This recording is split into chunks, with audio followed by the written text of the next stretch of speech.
1, 2, 3. Hello and welcome to Green Queens, the perfect podcast for imperfect environmentalists. We're your hosts, sustainability and climate presenters Imogen and Abbie, and this is your guilt-free guide to living a little greener. So adjust your crowns, let's get green. So Abbie, we have, we were just debriefing the conversation that we've just had that the listeners are about to hear, and we were getting so excited, we were fangirling so hard, and then we were like, hang on a second, we need to record this conversation. Kind of the very premise of a podcast is that other people need to hear our brain ramblings. So yeah, we have literally just come off a conversation with Ultimate Green Queen and our first official podcast guest, Laura Tobin. And it was everything I hoped it would be and more, personally. Oh my gosh, and it totally was. She was so amazing, so charming, so engaging. And I think for those who aren't aware of who Laura Tobin is, you should be aware who Laura Tobin is because she is amazing. Yeah, well, she is, how does she describe herself? She is a broadcast meteorologist and scientist who has been doing the weather for 17 years. She's now on Good Morning Britain every morning. And 10 plus years as well. So if you haven't, you must have put ITV on in the morning at some point over the last however many years and caught a weather forecast with Laura. And she before that, she forecasted for the Met Office, she worked for the RAF, she worked for the BBC. She's had the most impressive career and yet somehow still manages to look about 23. Oh my gosh, well, in researching this podcast, I obviously was Googling her, and then one of the articles was as cool, you'll be shocked to discover that Laura Tobin is not 28. Like and I was like, to be fair, I am shocked. Shooketh. And I feel like I am also a fellow weather forecaster. I was very much lured into a false sense of security by thinking, oh, well, if she's worked the 4 a.m. alarm for that long and she looks this great, then surely it'll be fine for me. Not the case. Let me tell you, I think some people are built for it. Some people have the energy for that alarm in their life. And Laura is one of those people. I, after 8 years, tapped out gracefully. Oh, well, honestly, I mean, I have never had to do the 4 a.m. alarm. And frankly, I think it's only acceptable when you're going on holiday. When you're going on holiday, yeah, you're absolutely right. But no, it was a really special chat. And I don't think I've ever heard somebody speak so eloquently about the issue of the climate crisis so well. And contextualizing it, making it so accessible and just so engaging and doing it with like an enormous smile on her face as well. Yeah. So I feel like we're about to give the whole game away. Maybe we should stop it there, listen to the interview, and then should we come back at the end? Okay, yeah. Enjoy the chat as much as we did, and don't judge us for fangirling because we tried as much as possible to contain ourselves. But I think the result is we're just total dorks, and that's fine. We're okay with that though, because I think Laura also is a total dork, and she would be proud of that.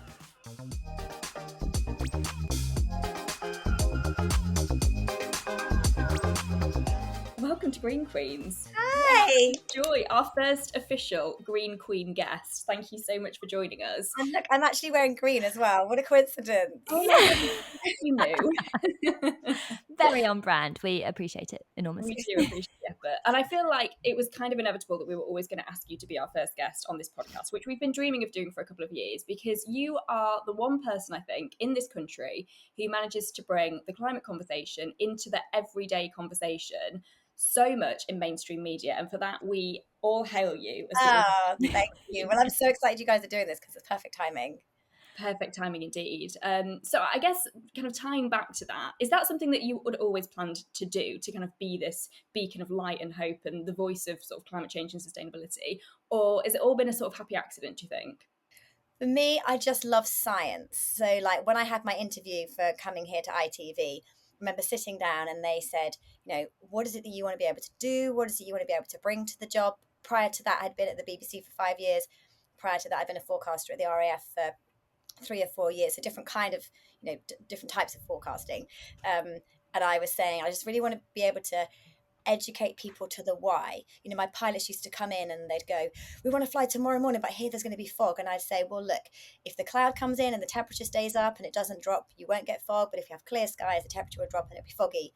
And the next morning it would be foggy, and they'd come in and go, we saw clear skies last night, we knew there'd be fog tomorrow morning. And I just thought, if you just give people a little bit of science, a little bit of understanding, the weather hasn't gone wrong or right. It's just, that's how the forecast happens and evolves. So for me, it was just about, I said, I really want to be able to educate people, bring a little bit of science, just like snippets of it, bite size, easy to understand. And my love of weather came from my geography teacher taught us about the jet stream. So he lined up the girls and the boys, this is when I was 14, in the class in 2 straight lines. And he said, run from one side to the other, bumping into each other. And then we did in the other side of the classroom, we were all a wiggly line. And he was like, that is the jet stream. That's the cold air coming down, the warm air moving up, hitting them, and making our jet stream. So that day, I phoned the Met Office and said, how do I become a weather forecaster? So I did all the right GCSEs and all the right A-levels. And so I told that story in my interview, and they were like, we still don't quite know what the jet stream is. You're passionate, you love science. I remember getting the phone call about the job, and I think lots of people have gone for the interview. I didn't necessarily think, oh, I really want this job. I just thought I want to go for the experience and the opportunity and screen test, update my CV, go see what it's all about. I remember them phoning me and going, we love you, we love your passion, we love that you want to bring science, and we'd love to bring you onto the show. I remember thinking, yay, they love science, I'm in.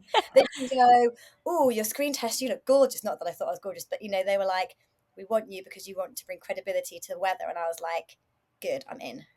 And it is just sort of so amazing because I think, in your book you also describe, which by the way, we need to come onto your book This book, oh yeah.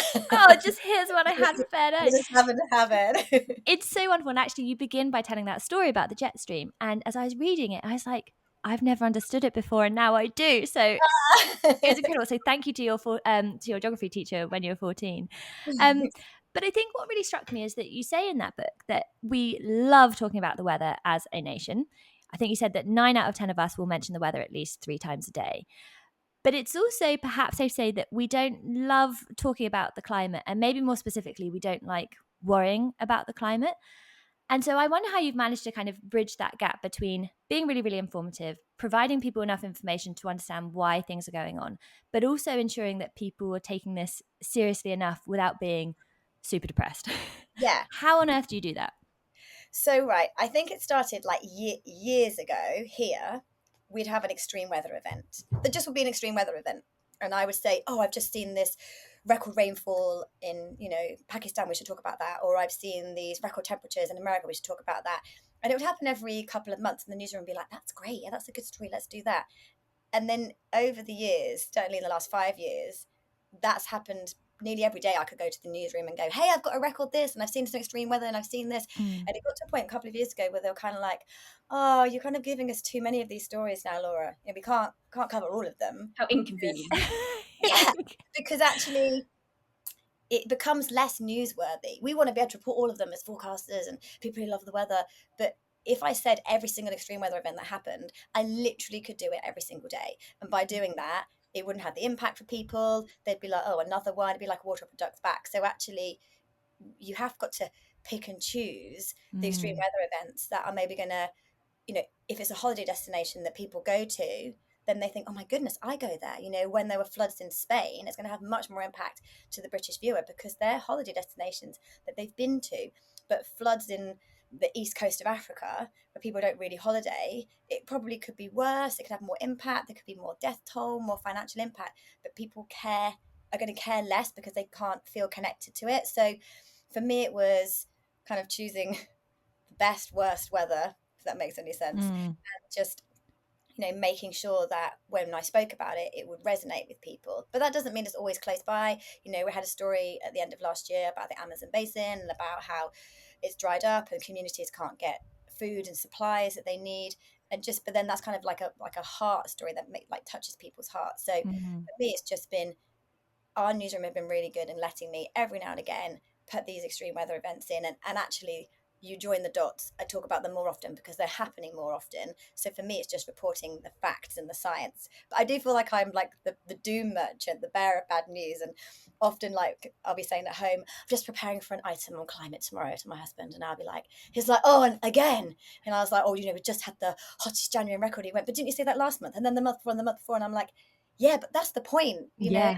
And actually, even I can say it, even Abbie will say it, we've just had the hottest January that Earth's ever recorded. But even for us, it becomes blasé. And even the other day, Ramveer just went, you keep saying that, Laura. And I was like, yeah, I do actually. You're right. I do. Good point. Yeah. Yeah, and so I was like, let's just stop a second and go, yes, this is extreme. Or like even the other day when we had all the floods in Valencia, I was saying, we've had a year's worth of rainfall in a day. Well, now we say that like I've just popped to the shop to buy some bread, but actually a year's worth of rain in a day. Sometimes even I forget how huge and extreme these weather events are. So for me, it's just making them connect to people, doing them little and often, and then just reporting the facts when they come. That's so interesting because actually, the Valencia one was really interesting. That both my sisters were on holiday with their families when that happened, and I saw it on the news. They were nowhere near Valencia, but I didn't know that at the time, and I was like, "Oh my god, are they okay?" I texted them being like, "Please tell me you're okay." They were obviously having a lie-in because they were on holiday, but actually choosing the stories which is ensuring that it doesn't become desensitized to everyone is so critical. So it's not just like it doesn't feel abstract or somebody else's problem. I think that's really, really, really interesting. Yeah. I think it's from like being a weather presenter also, and I'm going to fangirl your heart now, Laura, so I apologise in advance. But I remember being like late teens, early 20s, and religiously working my whole morning routine off of watching you on the weather forecast on TV before I went to work as a debt collector. How things have changed. Oh my goodness. But that's honestly like I've always been obsessed with the weather. Yeah, I know. Can you imagine how times have changed?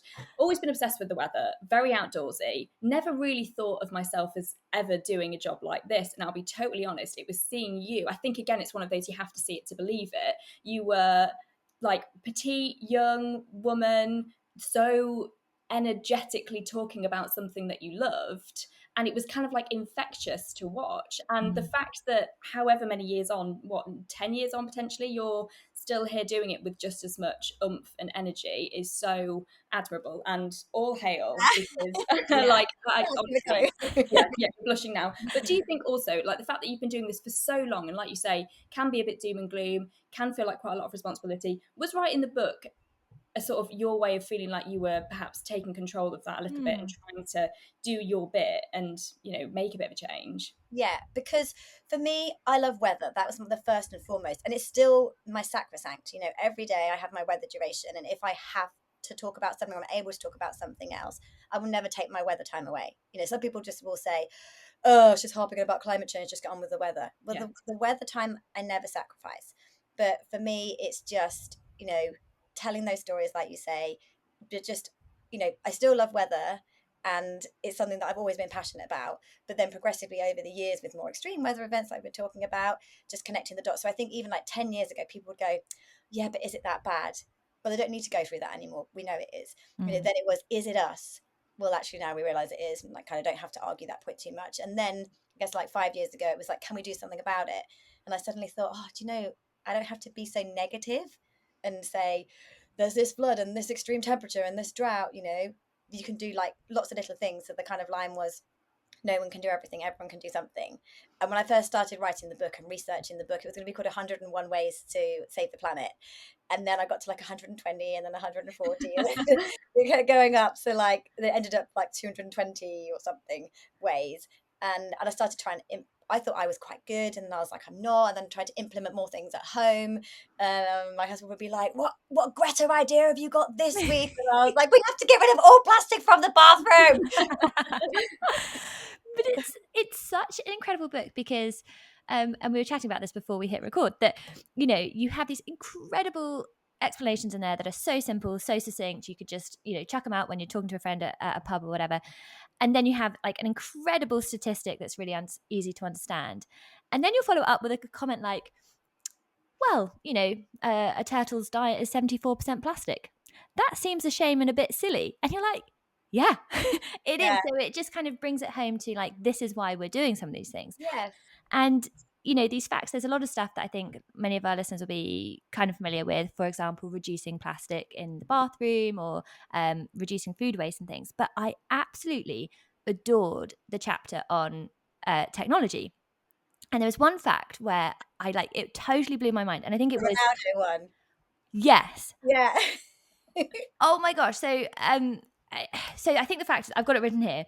So Cristiano Ronaldo, if he posts one Instagram post to his 240 million followers, that's the equivalent of 34 megawatt hours of power, which could power 10 homes for a year.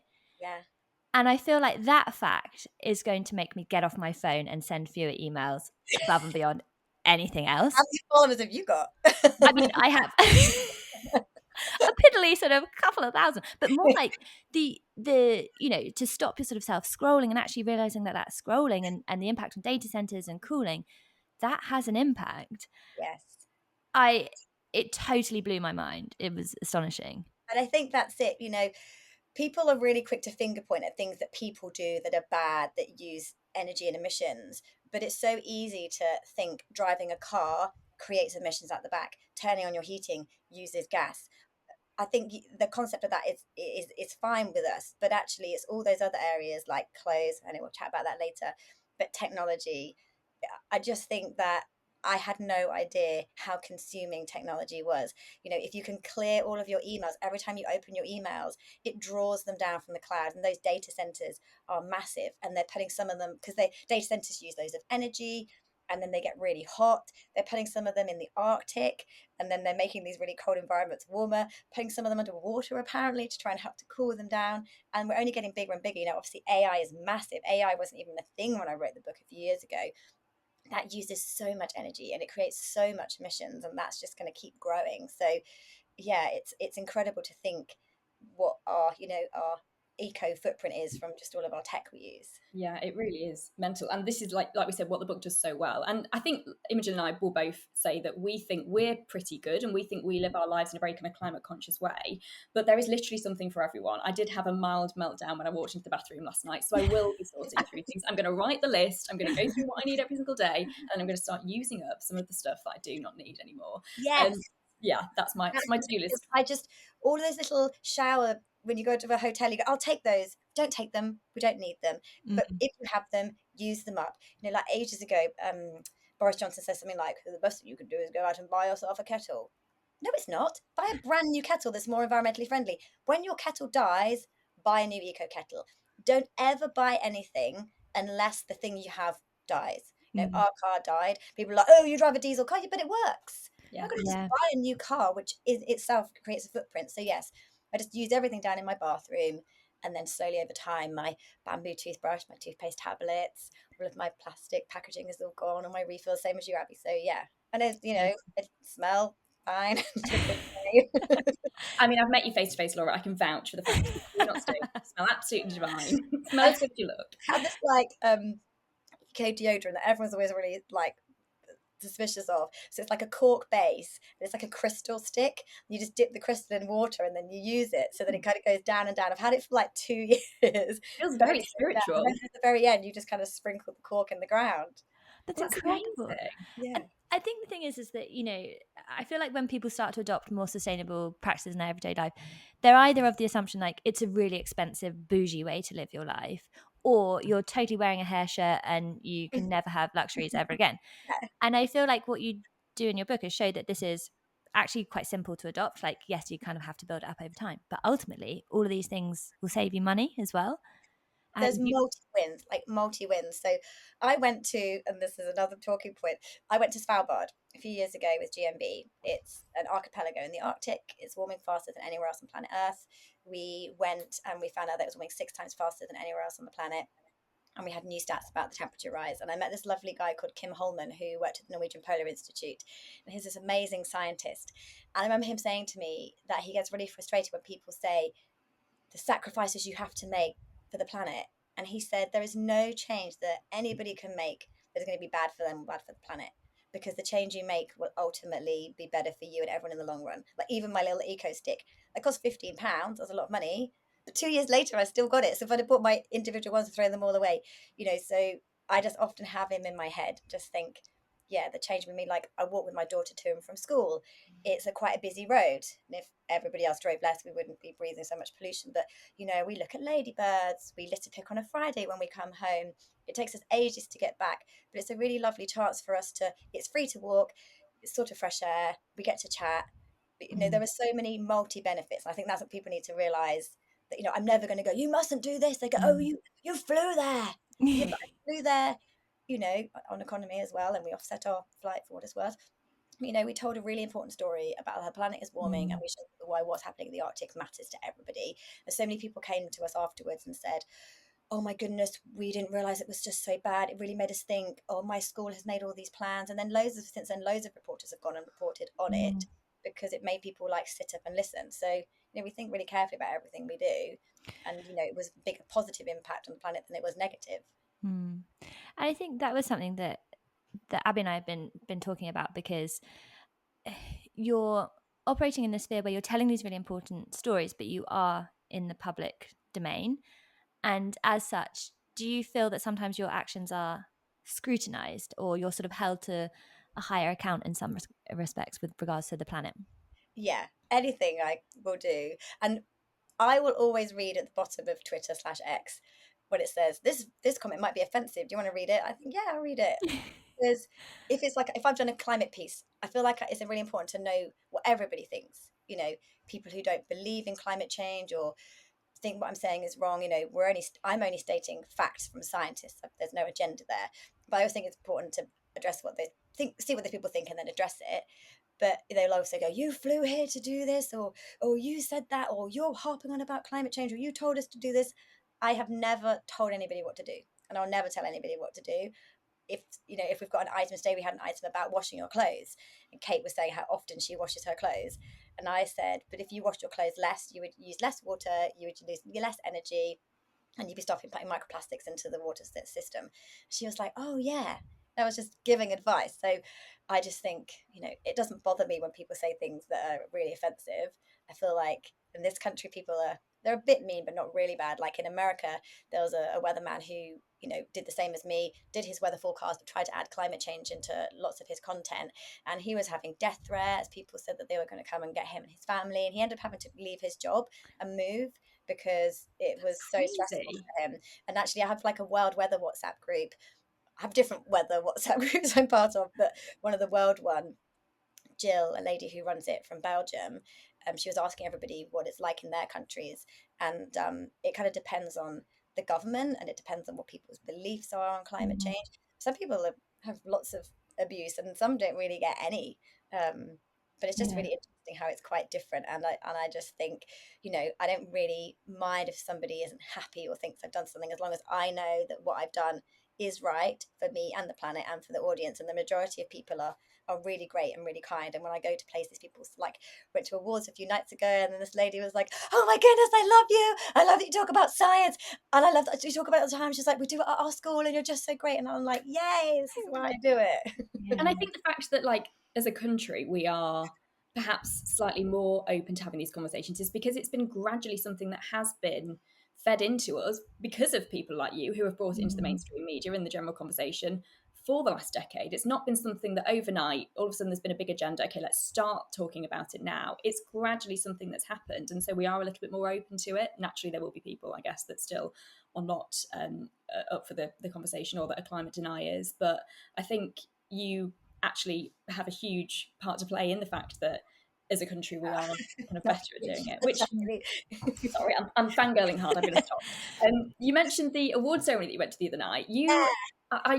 How you have the energy to do what you do. What time do you get up in the morning, Laura? 4:10. And what time did you go to bed the night of the award ceremony? 1. And you will do that most weeks. How do you have any energy? I just always have had energy. I'm just like, I love sweets. So I don't drink tea or coffee ever. My vice is sweets. So sugar. I literally had some on my desk. I just packed them away. Before I spoke to you, I had some Parma violets and love hearts. So sugar's my thing. Okay, so sugar is what we need more of, Imogen. Make a note. I am going to write that down. I'm going to circle it and underline it and say, well, Laura said we should be eating more sugar. So that is the answer.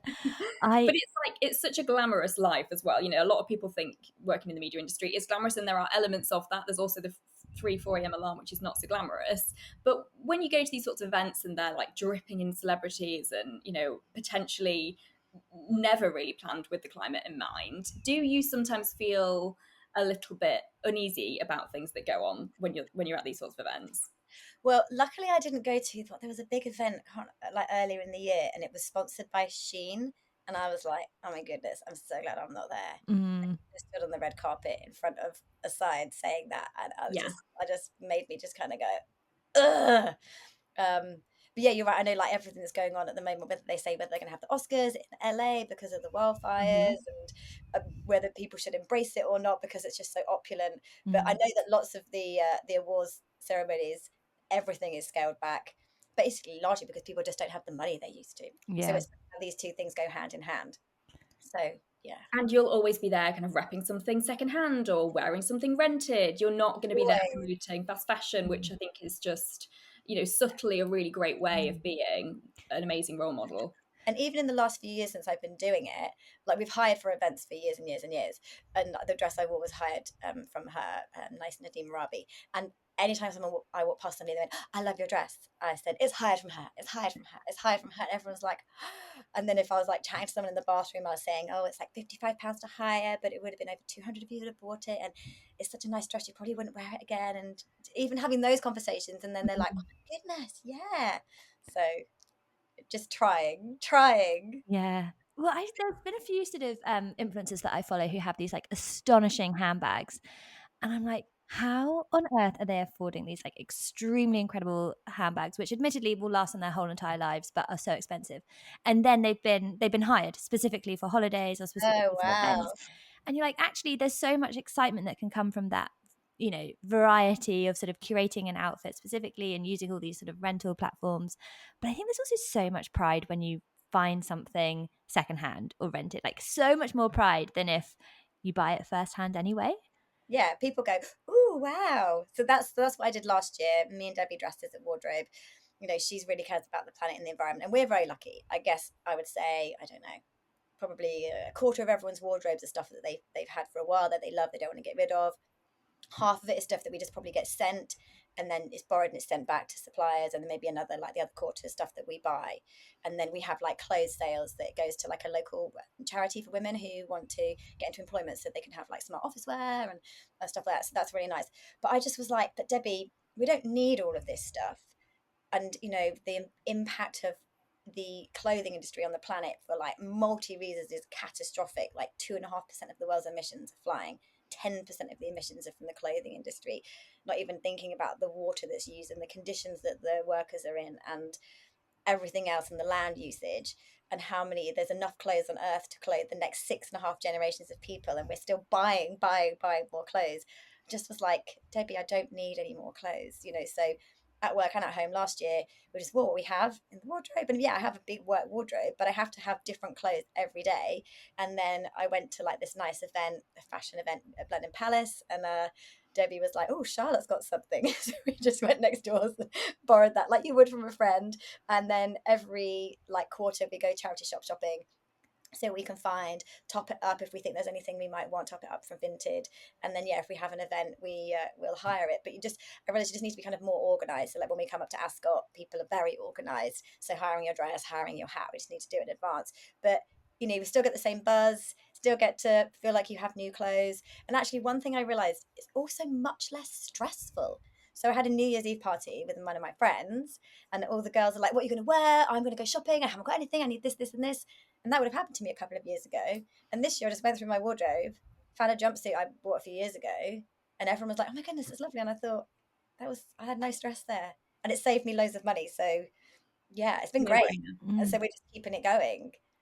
I think the idea of somebody that's on our telly every single day going to a charity shop with their stylist and buying clothes for the telly is incredible, and something that like I wish I had known, and I wish was happening when I was growing up, because to have had that messaging from the age of 8 or 9, as opposed to just really fast fashion was just kind of starting out, I think, when I was young and really getting into clothes and things. And so that is what society told us we needed to do. But the fact that now young people that are interested in fashion are getting you, and the way that you talk about fashion and the way that you always look amazing as well, there's no compromise there, and you're having twice as much fun, so saving Exactly. so much money. And I think that it's so easy, isn't it, to think, I need to be fashionable, I need this, I need this, I need this. Styles change, but generally the cheaper something is when you buy it, the less you're going to want to look after it. You're more likely to just chuck it on the floor and throw it away after a couple of wears. had a lovely lady on in the studio today. I can't remember her name, but she was on Big Brother, and she came on to talk about the washing the clothes and thing. And she's just said that she can buy 5 clothes this year, 5 items of clothing, and they'll be what she really needs / wants. They'll be from a higher, more sustainable company, and she will look after them. And you're just like, yeah, actually, that I think people think, oh, but these clothes will cost a lot of money. Well, if you bought like 10 really cheap outfits, you could buy one really nice outfit. And so that's just the way to go. That's the mentality. Also, we just buy loads of stuff. We buy loads of stuff. So, we just try and buy less. Even for my daughter, every year when she has a birthday or Christmas, her big present is always Preloved. Like her bike, her Barbie dream house, her princess castle, because they're so expensive. Yeah. And they explain to her that someone else has loved it before and then she can have it, and then someone else will love it after her. And she loves that idea. Whereas I know some people still would be like, oh, I'm not giving my child a second-hand bike. But why? It's a Yeah. bike.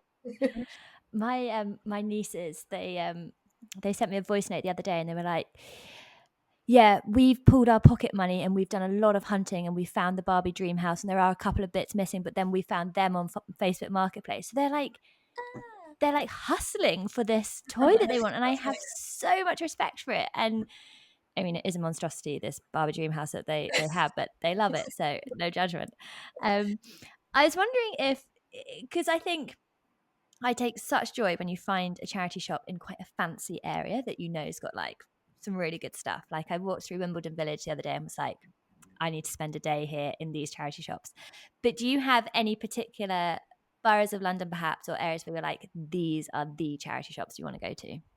Okay, so I just followed Debbie dresses, but we've been to Islington and we've been to Notting Hill Gate, and we've also been to can't remember, like Carnaby Street. So we just kind of sort of north and west London.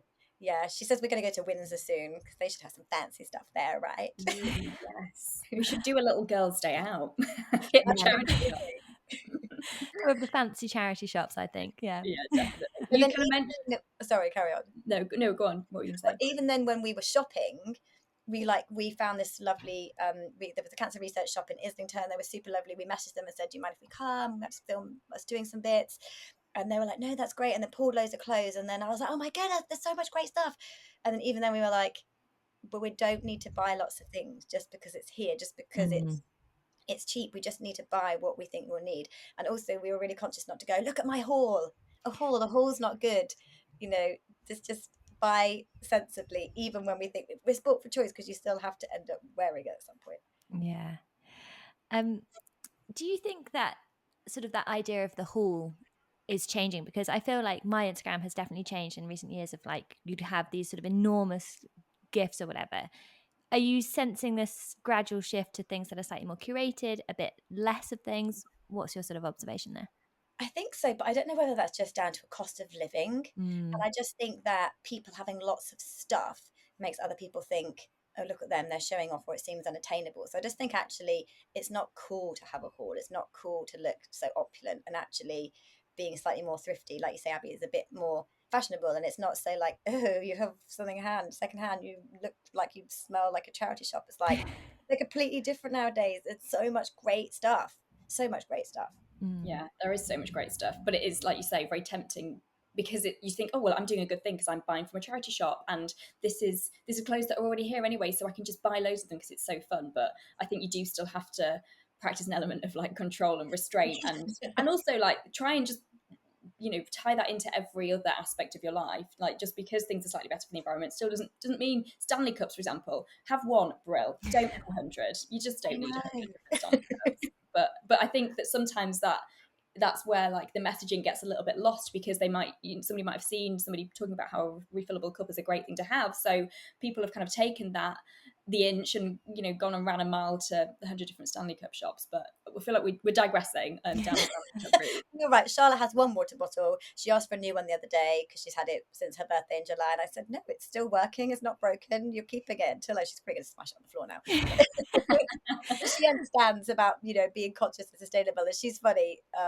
It's in the book that recycling and rubbish, and I think that we become so desensitized to even the products and we consume. I remember like going and trying to explain to her about rubbish and recycling, and I took something. She's like, where's that going? I was like, oh, I'm going to put this in the bin. She was like, mummy, the bin is just when you dig a big hole in the ground and we put all of our rubbish in there and just leave it and forget about it.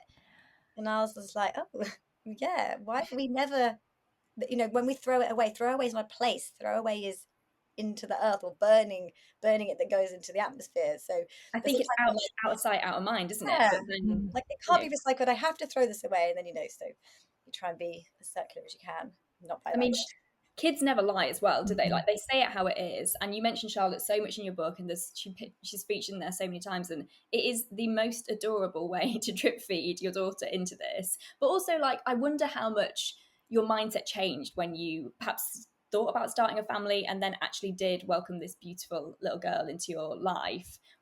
You were already gunning for, a more climate conscious life.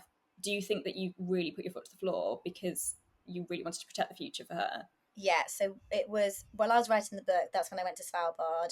And I remember the guy I met there, it was my 40th birthday, like a week or so later. Actually, I missed her first day and week at school, like ever, because when it was planned. And people were like, oh, like, they're thinking, oh, what a terrible mother, she's not going to be there for her daughter. Well, first of all, she has a father, and I was there for her like training day, and we got to go.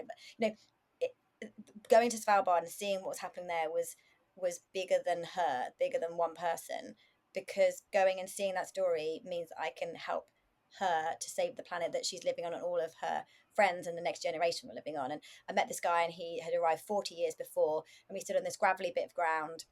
It was black and rubbly. We weren't surrounded by any ice at all. And then he asked me to look up the glacier up the hill. And he said, 40 years ago, this is where the glacier ended. And half a mile up the road is where the glacier now ends. And I was like, geez. And he went, no, not just that. He said, look up. And he was like 50 meters high is how big the glacier was. And then we walked all the way up this half mile. And I just remember looking and going, this was all ice. This ice is now gone. This ice is in the ocean. And that's every single glacier in the whole of Svalbard, and actually in the whole of the Arctic. And then I thought to myself, when I got to the glacier, if I come with my daughter in 40 years' time, what will it look like? Will it have progressed another half a mile? Will it be the same? Will it have grown? Both of those scenarios are very unlikely. And we discussed about, well, we needed to go to Svalbard. I'd spoken to the scientists at the Met Office who write the cryosphere report about everything frozen on the planet. I knew about sea level rise, depending on what our future warmings were, and the glacier retreats. But I knew the science, but I hadn't ever felt it, like hadn't felt the science. So I remember going there and seeing the physical changes on the landscape in a really short space of time and thinking, how will that impact my daughter? And it made me even more determined to communicate it and get the message out and tell the stories of the real people there. They haven't got the tourism they used to, because in 2017 the fjord didn't freeze over, so they couldn't do their dog sledging, they couldn't do the snowmobile. The guy from the tourist board had to phone everyone and say, you can't come on holiday because we haven't got the activities. And then 2 years he spent trying to figure out new ways of using the land. And the polar bears in the region, they haven't got the fish supply they need because the water around there was Arctic water. Now it's Atlantic water, so it's different properties, different fish. There will be more rain than there used to be snow, and when it rains it freezes, and the reindeer can't break through the ice with their hooves, so they're dying. So I saw this like whole world of impact on the environment, impact on people, impact on the landscape. And then like on the last day I was there, I cried because it was kind of quite emotional. And some people criticized me for that, but I'm not a journalist, I'm just a weather person who felt it in my heart and felt it for my daughter. So yeah, it made me even more passionate when I came back, because I would love to be able to visit there exactly the same as it is, as beautiful as it was, and not change, but the reality is it will have changed. So when you know the science, you can communicate the science, and you have also felt it very, very viscerally, and you also have this very fierce protection for your daughter, as kind of any parent will be able to empathize with. Knowing that, how do you remain optimistic about the future? Okay, because firstly I have to, because I have to believe it's possible, otherwise what's the point? And I'll fight and do everything I can for my daughter to make sure that she's protected and her planet's protected. But I meet lots of people on a much smaller scale than country scale and government scale who are doing incredible things. People like you guys who are doing incredible things, who are reaching up with their fingers to try and get the big people up to like connect. And when we went to COP27, was it, in Egypt, the African COP, and that was a really big deal. You know, the continent of Africa is one of the most impacted by climate change, with droughts, with the famine affecting crops, which will affect food prices all around the world. And the continent of Africa weren't saying, as I think the Western developed world thinks they are, we need money, help us because we want to do this. They were saying, we've got all these great innovations, but if we don't expand these innovations, we're going to have coal power plants powering all of our growing economy because they're a developing nation. We're already developed, we have that privilege. But if we can give money to help to have the infrastructure grow the green way with the solar panels and the wind turbines to power everything, then the girls will be more educated. Then women won't have multi-children to then marry off to then go into the same lifestyle. They can farm, they can provide for themselves. And it was so inspiring to see that the continent of Africa are so ready to expand in a really green way, realizing how positive it is going to be for them for growth, but just needing a little bit of finance to like make this growth. And I just was like, there's so many people doing so many great things. And when I was at Glasgow as well. So I just see that there's lots of people, regardless of, obviously Trump's just won in America. He's pulled out of the Paris Agreement, but more than half of the mayors in America are still committed to Biden's old plans. They are all raising their own funds to go to COP to say that regardless of what the government says, their state will be as green and environmentally friendly as possible. So I feel like you just have to have hope and know that there's lots of great people doing great stuff. Final question. Will you become a full-time green queen with us? No, I'm joking. Although, I mean, we're totally down. You're doing a great job. Joking, not joking. Yeah. Asking for a friend. No, actual final question, which we're going to try and kind of make a thing and ask all of our guests that come on. I think it's, you said you started to do 101, then it got to 220, and now it's just like 200 plus. There are hundreds, if not thousands, if not millions of things that you can do to change the way that you live your life to be better for the climate or the environment. What do you think is the best tip that you have been given from somebody else that you would like to pass on in terms of living a little more consciously? Oh, well, I guess the first thing would be my message from Kim Holman. That is, there is nothing you can do in your life to help the planet that's not going to be better for you and the planet. Don't ever see anything as a sacrifice. But I guess for me, it was learning about things that are surprising. So like food is huge. Food waste is 10% of the world's emissions. Most of the food waste comes from our homes and not restaurants or supermarkets. How we even forget that either if you eat meat, an animal has been grown and fed and watered and then killed and then transported and refrigerated and then transported to the supermarket and then to our houses, and then in the fridge it's either cooked or not, or you plant a seed and then it grows because it's been watered and it has the nutrients or fertilizers or whatever, and then it's transported. And there is so much energy that goes into making the food that goes to a supermarket, I think we forget about. And then we just get it to our house, and then the carrots in the bottom of the drawer, or your pack of whatever you've got in the the cheese that goes off, and we just go, we'll just throw that away. You make dinner and then you don't save it, you don't freeze it. Like, people think that saving the planet costs money, but we throw away food. We throw away so much food. If we didn't, that would save us money. If you could plan your meals, then you know what you're going to have. There's no stress there, and you buy exactly what you need, which will again save you money. If you have leftovers, save it for the next day. If not, freeze it. There's like a crazy fact, I can't remember what it is. It's like is it like every day we throw away like 5 million bananas in the UK. And so you can go to the supermarket and just get the single bananas. That's what I always do. I'm like, Charlotte, quick, let's get the single bananas. Little single bananas. And also compost. If you put your food into the bin, it creates methane, which is 20 times more than carbon dioxide. So if you could put it in your compost, if you're lucky enough to have a compost heap, or if your local council collects food waste, so I just think food will save you loads of money. And if you can be, meat-free 1 day a week, it's the equivalent, if everybody in the country did it, it's the equivalent of taking 13 million cars off the road in the UK. And meat is more expensive than vegetable, and it's significantly less healthy cardiovascular diseases with red meat in the UK. So it'll make you healthier, it will save you money. And that's not me telling you what to do, it's just me saying, if you did it for 1 day, it's not a sacrifice, there's multi-wins. Well, I think that is something. That's a long answer.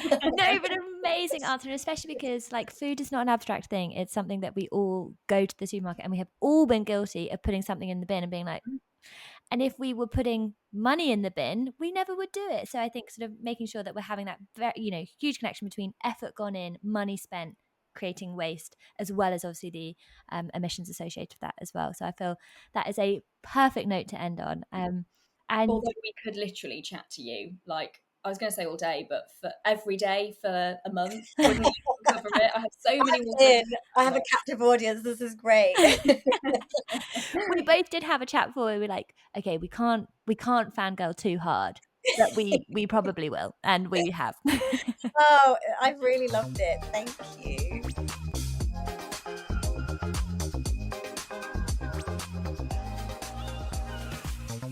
Okay, I think it's safe to say, as a nation or as an audience now, hopefully of Green Queens, we are all obsessed with Laura Tobin. 100%. And I have to say, the thing that resonated with me with the most is that she never gives advice. And I feel like I hadn't really clocked that, because actually her book is filled with these tips. She contextualize all these incredible facts, but actually on reflection, she's never saying you should do this. She's never telling you what to do. She's giving you the facts, giving you the information, giving you the science, and then sort of subconsciously you go away feeling like you have been told what to do, but you actually haven't. And that is something, like you say, I hadn't noticed that either. Yeah, she's a genius. Such genius. And I think such a better way to be, really, really inclusive. And especially because she has to be. She's talking to the whole nation, of which there are going to be such a range of perspectives in that ITV audience. And she's got to be accommodating. I think what a sensible way to kind of, these are the facts, do with them what you will. Yeah. That's it. So, yeah. I mean, what a incredible communicator and woman and person and all the rest of it. 100%. Like, we both said that chat could have gone on for a lifetime, and I kind of wish it had. And I think we need to get her back on all the time, especially when we do have something that we really need, a science expert. I'm a weather forecaster, I'm not a meteorologist. I have not studied it in the same way that she has done. So when we actually need that beacon of proper full-on, like, scientific knowledge, she is going. I mean, she doesn't know this yet, but I'm giving her the official role of science advisor to the Green Queens. I think that is such a good role, and I think she can be the honorary Green Queen, exactly as you describe. And I think we also, as well as her being our scientific advisor, we've got to get that charity shop day in. Yes, with Debbie Dresses, who I now follow on social media, because Debbie Dresses, if you're not aware, is the stylist for ITV for Good Morning Britain.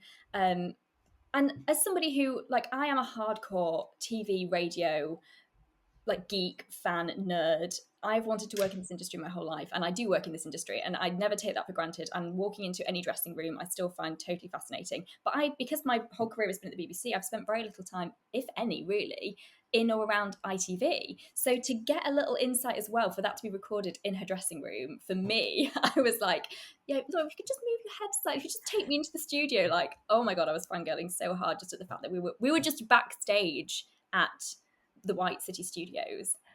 I think that is something that we hadn't quite sort of, perhaps we didn't mention in enough detail in the podcast. That was her dressing room. She had just come off the air. She has been up since 4 a.m. We were talking to her at 9:30 in the morning, which is basically her 5 p.m. on a Friday. So yeah, she's hitting that fizz hard, I hope. I really hope so. We need like we should have poured ourselves a little glass of fizz to cheers. 10:46. Is that too early on a Friday? I think Friday. Well, time's a relative construct. For her it was 5 p.m. For us it's 9:45. Yeah, but it is Friday, so I think we might have to cheers the first ever interview of Green Queens. And what a woman! What a way to kick it off! What an idol!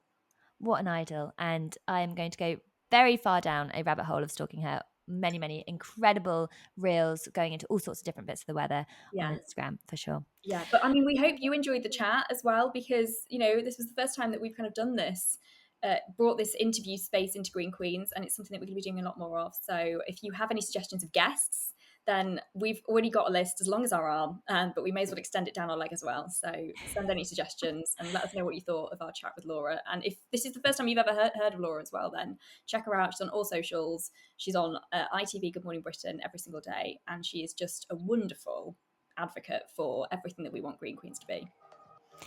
Well, should we leave it there? Okay. Goodbye. I'm going to go pop some fizz. See you next time. Next time, indeed. We hope you enjoyed this episode of Green Queens. If you did and you'd like to hear more, we'd be so very grateful if you could like, subscribe and join the Green group chat for weekly episodes.